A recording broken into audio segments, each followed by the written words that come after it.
Uncle, that marriage you wanted me to have back then, is it still on the table? My voice was hoarse, trembling, but I pressed on. If yes, then pick me up by next week. I'm agreeing to that wedding. There was silence at first, then his voice, confused, even alarmed. Shania? What are you talking about? Isn't today your wedding party with Marco? I'm sorry for not coming because I was busy, but what happened? Why are you suddenly saying this? My chest rose and fell as I struggled to keep steady.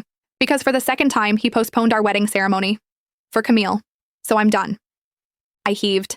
He's never going to choose me again, so please, see me by next week, Uncle. I'll do everything you want me to do if you pick me up from this misery. Before he could respond, I ended the call. The weight of those words clung to me like lead, but there was also a strange kind of release, like finally cutting free from chains I had worn for too long.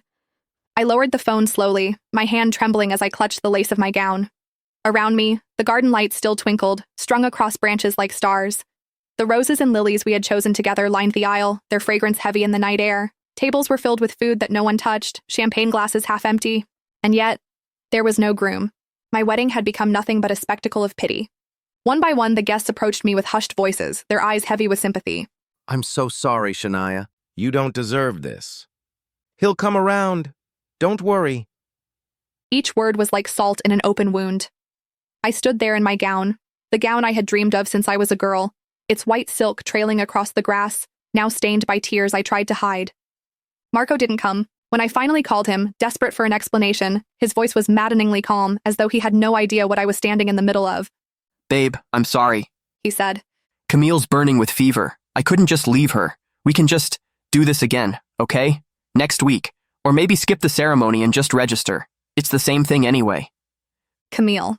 The name was enough to make my chest ache with bitterness. I closed my eyes, my hands tightening around the phone until my knuckles turned white. For 20 years, Marco and I had been the perfect childhood couple. Everyone knew it. Everyone expected us to marry once we turned 25. It was supposed to be fate, our destiny, and it almost happened. A year ago, the wedding was already planned. I had my gown, my vows, my entire life laid out in front of me. But then Marco went on that cursed cruise. The accident left him broken, missing for months. When he finally came back, he wasn't alone.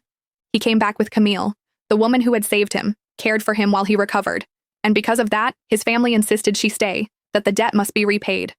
Marco promised her happiness. At first, I agreed. I felt indebted too. Without Camille, Marco might not even be alive. I told myself it was fine, that she would stay with us for a while, then leave once things settled. But things never settled, because Marco's goals shifted. It was no longer about us, about our future.